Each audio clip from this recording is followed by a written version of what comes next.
आदाब नाजरीन, STV उर्दू पर आज की खास खबरों के साथ मैं हूं नफीस अंजुम। आइए नजर डालते हैं सबसे पहले सुर्खियों पर। जामे मस्जिद मोतिहारी कैंपस में वाक़ अंजुमन इस्लामिया के दफ्तर में आज़मीन हज को दी गई वैक्सीन बारगाह रब में जाने से कबल सभी हाजी तैयारियों में मसरूफ। हिंद नेपाल सरहदी इलाके में डकैती करने वाला गिरोह के 3 अरकान को किया गया गिरफ्तार। आतिशी असलहा, कारतूस और 18,23,000 नेपाली रुपए हुए बरामद। मशरिकी चंपारण और शिवहर लोकसभा हल्के के लिए नामजदगी के तीसरे दिन 3 उम्मीदवारों ने पर्चे नामजदगी किया दाखिल। 2 उम्मीदवारों ने शिवहर लोकसभा जबकि 1 मशरिकी चंपारण लोकसभा से किया नामजदगी दाखिल। इलेक्शन कमीशन की हिदायत पर रक्सौल और नरकटिया असेंबली हलकों के मुबस्सिर ने इंडो नेपाल सरहद का किया दौरा। मुतल्लिका हुकाम को दी गई जरूरी हिदायत। मशरिकी चंपारण में दिखा एक बार फिर रफ्तार की तबाही का मंजर। नामालूम गाड़ी की टक्कर से नौजवान की मौके पर ही मौत। मगरबी चंपारण जिले में एक नौजवान की लाश दरख्त से लटकी हुई मिली। इलाके में फैली सनसनी, पुलिस तफ्तीश में है मशरूफ।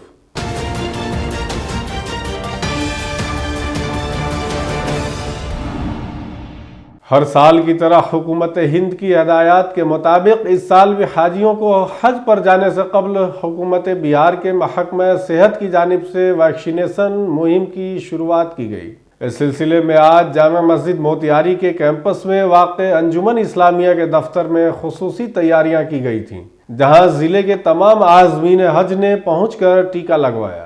काबिल जिक्र है कि हर साल की तरह इस साल भी हज पर जाने वाले लोगों में काफ़ी जोशो खरोश देखा जा रहा है और तमाम ज़ायरीन रब के बारगाह में जाने से पहले तमाम छोटी बड़ी तैयारियों में मसरूफ़ हैं। हमेशा की तरह अंजुमन इस्लामिया मोतिहारी हाजियों के तमाम मसाइल के हल के लिए तैयार नजर आ रही है। मोतिहारी पुलिस ने नेपाल के बीरगंज में नोवेल बैंक से 1,32,00,000 रुपए, एक हुडी ताजिर से 40 लाख रुपए की डकैती का मामला बेनकाब किया है।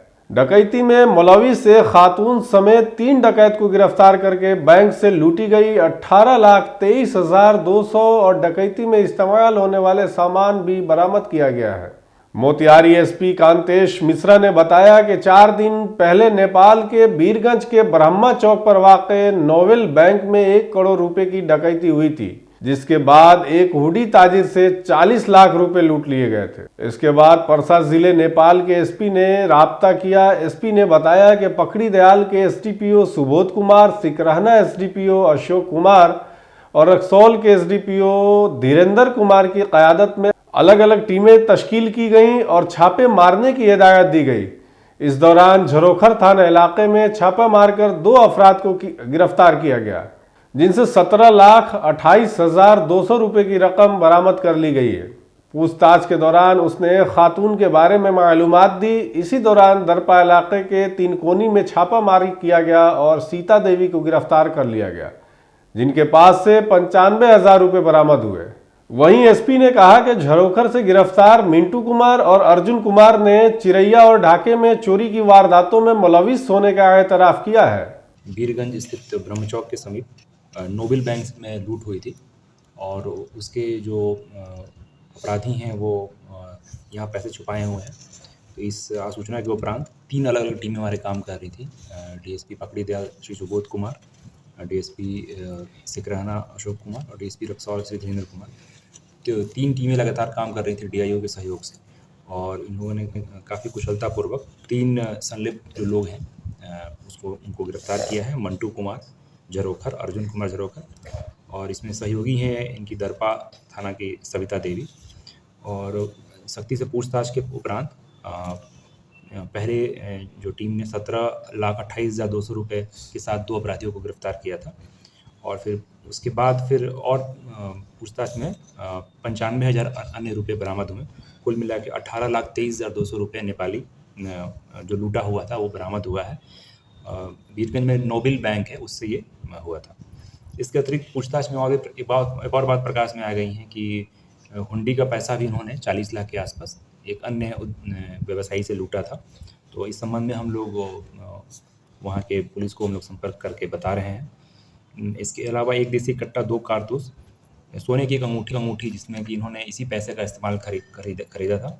इसके अलावा लूट के पैसे से ही एक व्यक्ति ने मोटरसाइकिल पल्सर खरीदा था, उसको भी बरामद किया गया है। 2 मोबाइल भी मिला है। इसमें गोपनीय सूचना के बाद हमने और वेरीफाई किया और पता चला कि चिरैया और ढाका में जो पूर्व में चोरी की घटनाएँ हुई थी, इलेक्ट्रॉनिक दुकान से और हार्डवेयर दुकान से, तो वहाँ से सीसीटीवी फुटेज भी चोरी हुआ, तो वो भी इनके पास से मिला है। ड्रिलिंग मशीन मिला है, सोल्डिंग मशीन मिला है, गैस सिलेंडर भी मिला है। तो ये बड़ा गिरोह है, अंतर्देशीय गिरोह भी कह सकते हैं, जो कि अलग अलग घटनाओं को अंजाम देता है, लूट और चोरी की। और ये एक महत्वपूर्ण सफलता है और हम लोग और प्रयास कर रहे हैं, क्योंकि उस ब्रांच में 1 करोड़ 32 लाख नेपाली रुपए की लूट हुई थी और जो दूसरी घटना हुई उसमें लगभग 40 लाख से अधिक लूट हुई है। तो काफ़ी बड़ा नेटवर्क था और ये एक महत्वपूर्ण उपलब्धि है और हम लोग प्रयास कर रहे हैं, हमारी टीम अभी भी लगी हुई है कि और जो इसमें संलिप्त अपराधी हैं, 3 से 4 अपराधी हो सकते हैं, कुछ 1-2 अपराधी नेपाल साइड के भी हैं और इसमें वहाँ की पुलिस ने भी सहयोग किया है और हम लोग लगातार इसमें फिर कार्रवाई कर रहे हैं। तो कब की घटना है ये 3-4 रोज पहले की घटना बताई जा रही, वहाँ पे हुई थी। इलेक्शन कमीशन की हिदायत पर रक्सौल और नरकटिया असेंबली हल्के के मुबस्सिर पीबी वाम सीधर रक्सौल पहुंचे और वहां पहुंचने के बाद इंडो नेपाल बॉर्डर का दौरा किया। इस दौरान उन्होंने रक्सौल, बीरगंज, मैत्री पुल समेत इंडियन लैंड कस्टम पर वाक़े एसएसबी चेक पोस्ट का भी अचानक मुआयना किया और तमाम अफसरान और सिपाहियों से उनकी फ़राइज़ की मालूमात ली। उन्होंने नेपाल से आने और जाने वाले लोगों पर कड़ी नज़र रखने की हिदायत करते हुए कहा कि सरहद पर आने और जाने वाले हर शख्स की अच्छी तरह से जांच पड़ताल की जाए और उसके साथ सरहदी इलाके में भी सख्त निगरानी की जाए। इंतखाबी ज़ाब्ते अखलाक की 100% तामील को यकीनी बनाए। इस मौके पर रक्सौल के SDM cum ARO Raxaul assembly Shivakshi Dikshit, DCLR cum ARO Narkatiya Rashmi Singh वगैरह मौजूद थी। मशरकी चंपारण और शिवहर लोकसभा हलके के लिए नामजदगी के तीसरे दिन आज नवल किशोर प्रसाद, वीरों के वीर इंडियन पार्टी ने इंतखाबी अफसर मशरकी चंपारण लोकसभा हलके के दफ्तर में नामजदगी कागजात दाखिल किया गया। वहीं शिवहर लोकसभा हलके से 2 पर्चे नामजदगी दाखिल किए गए, जिसमें वीरों के वीर इंडियन पार्टी के उम्मीदवार सुधीर कुमार सिंह और आज़ाद उम्मीदवार सुरेश कुमार गुप्ता ने रिटर्निंग ऑफिसर शिवहर लोकसभा हल्का कम जिला मजिस्ट्रेट मशरकी चंपारण के दफ्तर में पर्चे नामजदगी दाखिल किया। इस दौरान शिवहर लोकसभा के आज़ाद उम्मीदवार सुरेश कुमार गुप्ता ने क्या कुछ कहा, आइए सुनते हैं। मगरबी चंपारण जिले में एक नौजवान की दरख्त से लटकी हुई लाश मिलने के बाद इलाके में सनसनी फैल गई है। खबर के मुताबिक मझौलिया थाने इलाके के ओझा मठिया गांव से एक सनसनीखेज मामला सामने आया है, जहां वार्ड नंबर 13 में एक नौजवान की लाश दरख्त से लटकी हुई मिली है। मतवफ़ी नौजवान की शनाख्त ओझा मठिया गांव के मांगकेश्वर शाह के 18 साल के बेटे सिकंदर कुमार के तौर पर की गई है। पुलिस ने मौके पर पहुंचकर तफ्तीश की और लाश को पोस्टमार्टम के लिए भेज दिया। इस तनाजुर में थाना सदर अखिलेश कुमार मिश्रा ने कहा कि इब्तदाई तौर पर यह कत्ल का मामला मालूम होता है, पोस्टमार्टम रिपोर्ट आने के बाद मजीद कार्रवाई की जाएगी। सुबह में सूचना प्राप्त हुई है कि ओझा मठिया गांव में पूरब तरफ बागीचा में किसी युवक का शव लटका हुआ है। उसके सत्यापन में मौके पर पहुंचकर देखा गया कि एक युवक का शव जमीन से काफ़ी ऊपर एक जामुन के पेड़ में लटका हुआ पाया गया। पहचान कराया गया। इनका नाम सिकंदर कुमार उर्फ ननकी, उम्र 18 वर्ष, पिता मंकेश्वर शाह, ग्राम ओझा मठिया, वार्ड नंबर 13 के रूप में सत्यापित हुआ। प्रथम दिशा देखने से ऐसा प्रतीत होता है कि कहीं से हत्या करके शव को लटकाया गया है। इनके मुंह में कपड़ा टूटा हुआ था। शव को पोस्टमार्टम में भेजा जा रहा है, अग्रतर कार्रवाई की जाएगी। बेटा हमारे खा के वजह से आई हो घर से ऐजा सुतत रख माल जल वजह से आई तो जाते रहे तो तले नर्सिंग को कहती है जी हमारा टाटी में खोद दिलक था। हम अपने झगड़ा कर था। हम नहीं लड़का से पूछे तंगे सही बात है। अच्छा ना बाबू हम कुछ नहीं कैला, हम खाली आओ जैसे जाके जैसे आके अपने घरे आओ तो नहीं बस वही पर फोन कैला सन कौन फोन कैला सन हम कौन चल घरे आता चल हम आओ तो फोन पर दौड़ लाई संगे जान लड़का हम वही जब बिलंग बनी चल लड़का के वजह से टांग के लिया के जब घटना को बड़ा बाबू के फोन कर बुला के परती में ले आइलो और दिन तीनों चारों मिल के का नाम है तीनों चार गुड़ा के? अरविंद, नरसिंह, एगो छोटलाल का बेटा बा, सतना रतना प्रेमुआ, जे हमरा घर में बोल कर टाटी से खोदत रहल, टाटी में खोदत रहल। अब बुला के लिया के कहलो ध्यान तार मुँह लाश देखियलनी, लिया के हमरा बाबू के बुला के लिया के टांग के मुँह ललो, ऊपर गजी निकाल के मुँह बांध दिल वालो जानी। का नाम है हमार सुंदरपति देवी। पूरा अति खान माने खाना खाए गए रहे वो घर ठीक बा। ओकरा बाद में फोन करत लखन के फोन करत रहे? नाम धक बोलो। नरसिंह के बेटा, एक छोटलाल के बेटा ठीक बा। फोन पे बोलैला हम, ओकरा बाद खैलक हितलिया खैला पर बाद आ गए ठीक बा। साँझे ओकरा बाद में साँझे माने 10-11 बज गए। फिर एक बार और फोन करके बोलैला हम है हाँ हमने जानी सुतल आइल बा। ओकरा बाद में काम हो गई। झुडो के कह दिलवा जे हमरा घर में खोद लेबा कंडा से ठीक बा। कंडा के खोजला ओकरा पर मारे भीड़ गए रहलसन, गाड़ी उड़ी दिलसन, हमने ना रही सन घर।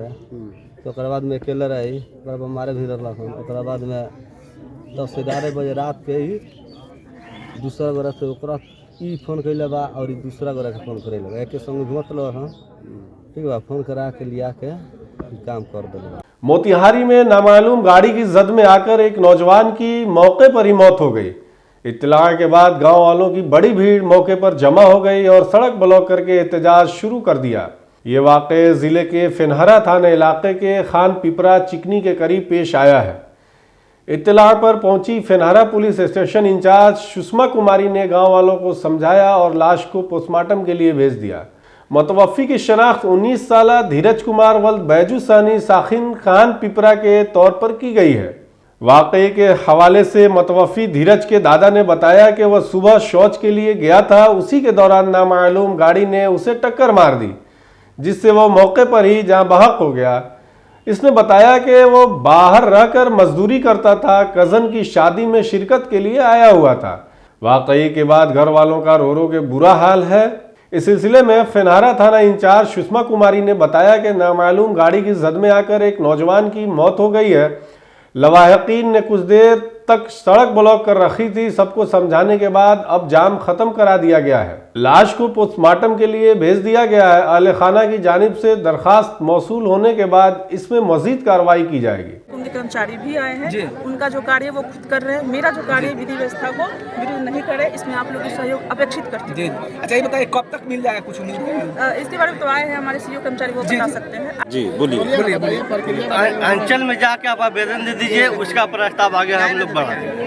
ठीक है, आज ही दे दें आवेदन। हाँ आवेदन बिल्कुल आज हम आवेदन दे दीजिए। आज के लिए बस इतना ही। तमाम तरह की खबरों और इंटरव्यूज के लिए देखते रहें STV न्यूज़।